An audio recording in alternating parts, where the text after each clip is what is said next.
Bali dan Nusa Tenggara. Yang pertama ada kondisi tektonik Bali. Daerah Bali dan sekitarnya merupakan salah satu kawasan dengan tingkat aktivitas kegempaan yang tinggi di Indonesia. Subduksi lempeng Indo-Australia terhadap lempeng Eurasia dengan kecepatan 7 cm per tahun telah menghasilkan efek berupa struktur geologi sesar aktif di daerah Bali dan sekitarnya. Berdasarkan kondisi tektonik ini, maka aktivitas kegempaan di Bali sangat dipengaruhi oleh dua generator gempa bumi, yaitu aktivitas subduksi lempeng dan aktivitas sesar-sesar lokal. Selanjutnya, setting tektonik Bali.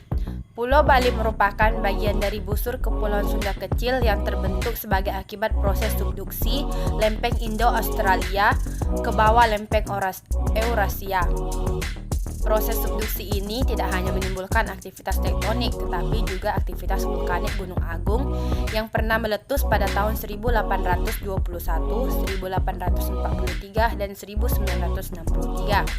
Serupa dengan busur kepulauan lainnya, busur Sunda Kecil ditandai oleh bidang pusat gempa yang menukik yang dikenal dengan zona Benioff-Wadati.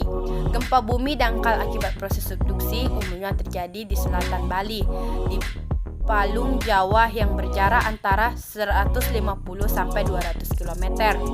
Dari pesisir selatan di Pulau Bali, pusat gempa bumi bertambah kedalaman lebih dari 600 km.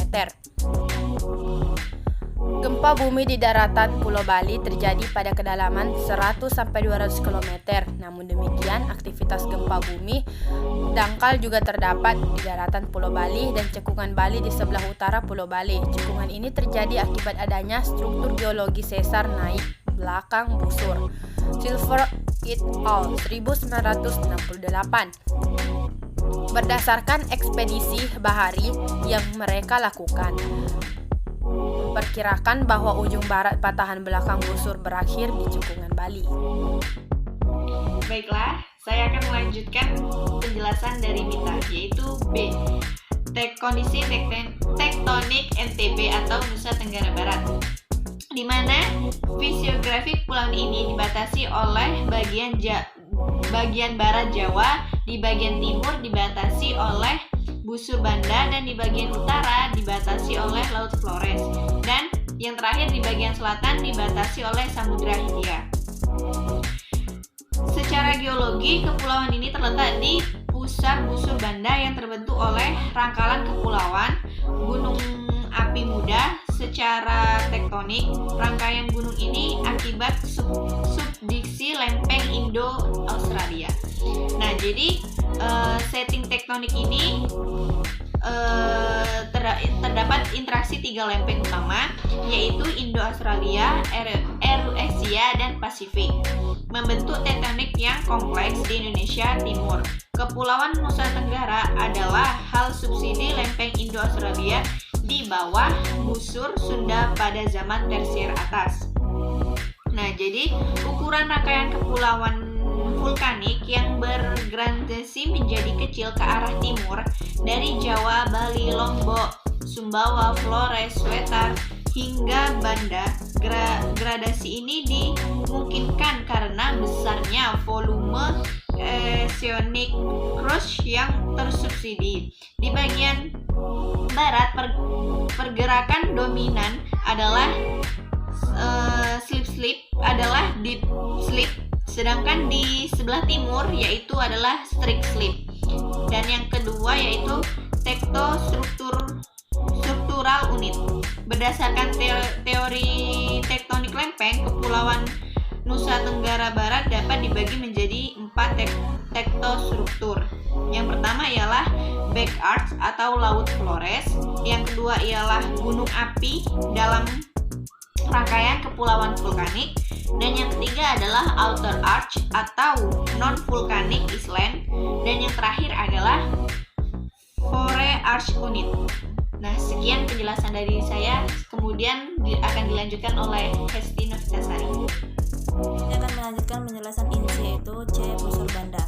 Busur Banda yaitu suatu busur yang menyerupai tapal kuda di bagian timur Indonesia, tempat bertemunya tiga lempeng besar Indo-Australia, Pasifik, dan lempeng Eurasia.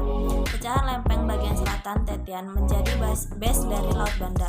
Hampir keseluruhan kepulauan di sekitarnya terdapat pecahan oviolit yang ditemukan di High Mountain. Dari busur dalam hingga Foreland Basin dibedakan menjadi sabuk oviolit, sabuk metamorfik, Truss dan Fault Belt yang didominasi oleh sedimen Perm Jurassic dari Australia Continental Margin, dan Truss dan Fault Belt yang didominasi oleh sedimen laut dalam Mesozoikum akhir dan Tersier. Selanjutnya yaitu tektonik busur Banda. Asal muasal busur ini masih menjadi perdebatan hingga saat ini, tetapi secara umum dapat dikelompokkan menjadi busur terbentuk akibat rotasi counterclockwise, busur terbentuk seperti saat ini pada akhir kapur, busur terbentuk akibat dorongan potongan bagian utara kontinen Australia yang membentuk basin Laut Banda. Richardson dan Blandel menyimpulkan model struktur menjadi 3 grup yang membentuk timur, yaitu The Imbricate model didasarkan pada data geologi dan geofisika. Pada model ini, timur digambarkan sebagai akumulasi chaotic material dari dinding subduksi lempeng, setelah timur dan utamanya prisma akresi. Overthrust model didasarkan pada geologi permukaan di mana overthrust sheets timur allochthon tersingkap. Model Ribbon menyatakan kontinen Australia masuk ke zona subduksi di sekitar Selat Wetar. Setelah itu litosfer oceanic terlepas dari bagian kontinen menghasilkan ublit timur oleh isostasi Ribbon-Stepford. Sekian penjelasan dari kelompok kami, kurang dan lebihnya saya mohon maaf. Wassalamualaikum warahmatullahi wabarakatuh.